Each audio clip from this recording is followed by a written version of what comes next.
Hello friend, आप सभी का स्वागत है एजुकेशन लाइन में। दोस्तों, इस वीडियो में हम बात करने वाले हैं कक्षा 12 के लिए इतिहास का जो पेपर है बोर्ड एग्जाम 2022 के लिए की। ठीक है, बोर्ड एग्जाम 2022 जो आपका लगने वाला है उसके लिए पेपर है वो आपको यहाँ पे बताया जा रहा है। और दोस्तों, वीडियो को आप एंड तक जरूर देखिए। सारे बहुत ही ज़्यादा इंपॉर्टेंट क्वेश्चन है वो इस वीडियो में इंक्लूड किए गए हैं पूरे पेपर में, जो आपको एग्जाम में भी देखने को मिलने वाले हैं। यहाँ पे दोस्तों आपको कुछ इंपॉर्टेंट इंस्ट्रक्शन दिए गए हैं, आप इनको पढ़ लें।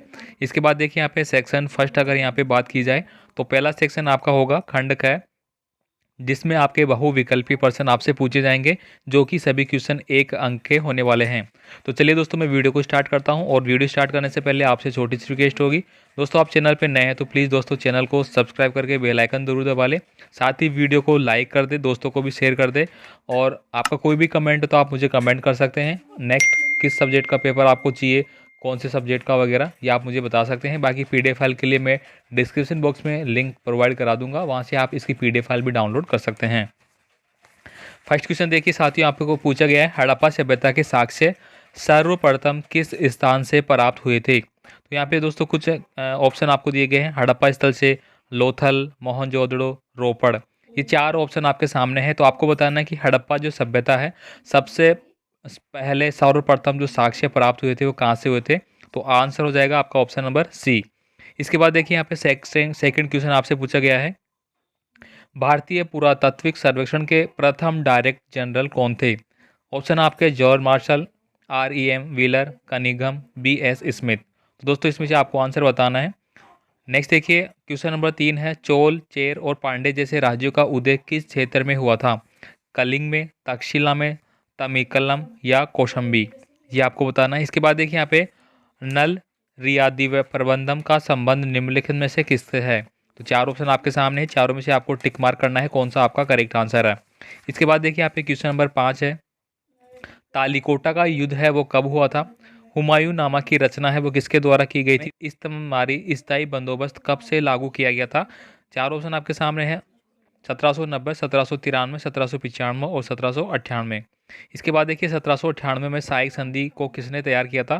तो सबसे पहले दोस्तों जो सहायक संधि है वो 1798 में शुरू हुई थी। 1798 के बाद फिर 1799, फिर 1801 और 2 में। ठीक है, तो ये सबसे पहले किसके द्वारा ये तैयार किया गया था, इसकी जो सहायक संधियाँ हैं उनके बारे में।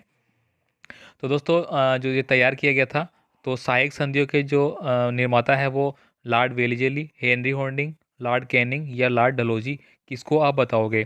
इसके बाद देखिए यहाँ पे चोरा चोरी की हिंसक घटना के बाद किस आंदोलन को स्थगित करना पड़ा था।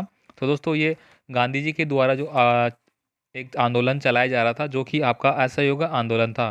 तो जो आपकी घटना हुई थी 1923 में, 22 या 23 में, उस दौरान दोस्तों चोरा चोरी घटना हुई थी। उसके बाद असहयोग आंदोलन को स्थगित करना पड़ा था। ऑप्शन नंबर सी आपका करेक्ट आंसर है।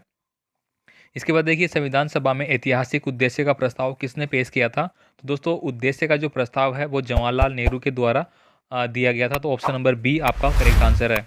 इसके बाद दोस्तों आपका शुरू होता है सेकंड भाग, खंड है। इसमें दोस्तों आपको कुछ अति लघुतरात्मक प्रश्न आपसे पूछे जाएंगे। फर्स्ट क्वेश्चन की यहाँ बात की जाए तो विजयनगर साम्राज्य की स्थापना किसने और कब की थी। भारतीय पुरातत्व का जनक किसे कहा जाता है। वह भारतीय पुरातत्विक सर्वेक्षण के जनरल कब बने। तो दोस्तों ये आपको बता दूं कि जब भारत में सबसे पहले जो रेल बिछाई जा रही थी उसी समय के दौरान, यानी कि 1853 के बाद ही जो भारतीय पुरातात्विक सर्वेक्षण है उसकी स्थापना हुई थी। और सबसे पहले कौन बनाया गया था, एक क्वेश्चन आपको ऑब्जेक्टिव टाइप में पूछा गया है, तो आपको याद होना चाहिए, क्योंकि बहुत सारे क्वेश्चन होते हैं जो कि ऑब्जेक्टिव टाइप में, फिर आपके छोटे क्वेश्चन होते हैं उनमें, और फिर निबंधात्मक क्वेश्चन उनमें रिपीट होते हैं। तो दोस्तों अगर आप निबंधात्मक क्वेश्चन पढ़ लेते हैं तो उसमें सभी क्वेश्चनों का सार आ जाता है।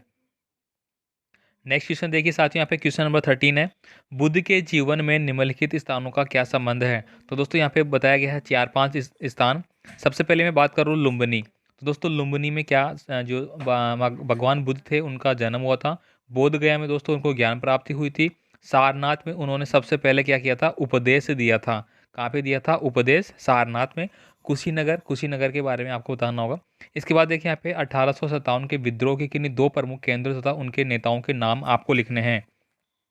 तो दोस्तों विद्रोह के जो केंद्र है वो बहुत सारे केंद्र थे, अलग अलग थे आपके। अगर बात की जाए वर्तमान स्थिति के अकॉर्डिंग तो राजस्थान में भी थे आपके, ठीक है, पंजाब में भी थे आपके, मध्य प्रदेश, उत्तर प्रदेश, सभी में थे। तो आपको किन्हीं दो के नाम बताने हैं, साथ ही उनके जो नेता थे उनके नाम आप बताना है।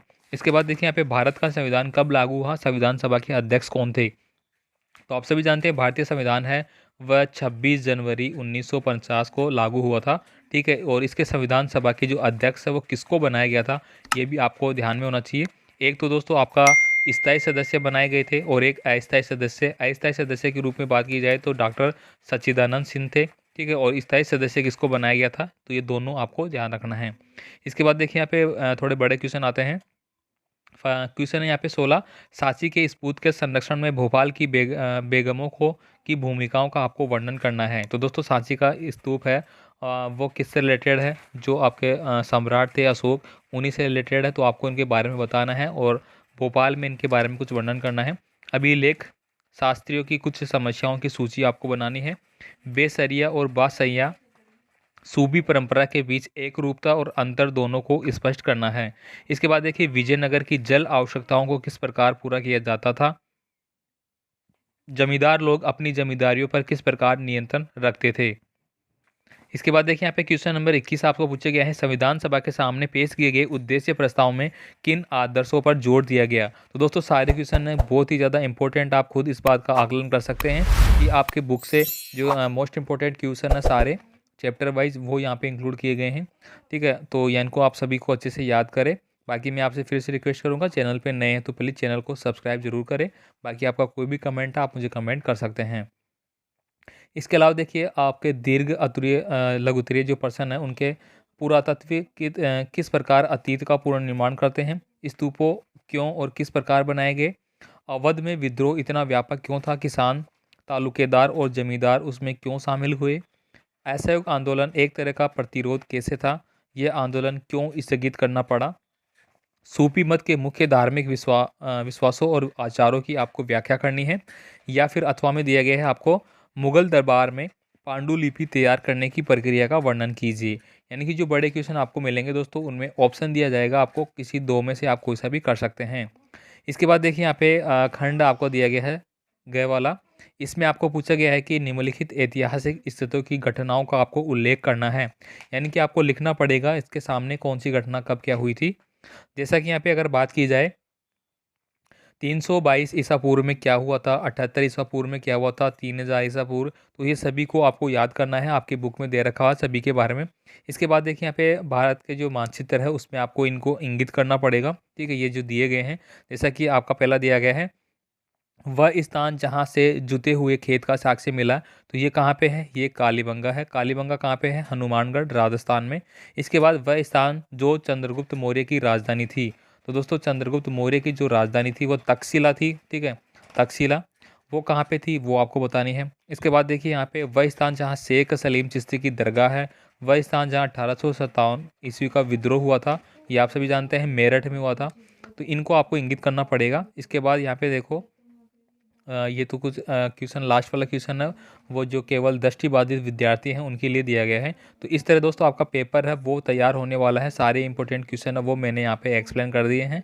तो उम्मीद करूँगा आपको वीडियो अच्छा लगा होगा। तो दोस्तों प्लीज़ वीडियो को लाइक करें, ठीक है, दोस्तों को शेयर करें। बाकी लगातार वीडियो जो आपके पेपर के रिगार्डिंग बनने वाले हैं सारे वो तैयार है और लगातार आपको सभी पेपर है वो प्रोवाइड करा दिए जाएंगे चैनल पे। तो आप चैनल को सब्सक्राइब जरूर रखें। मिलते हैं फिर एक और नए पेपर के साथ नए वीडियो में, तब तक के लिए जय हिंद।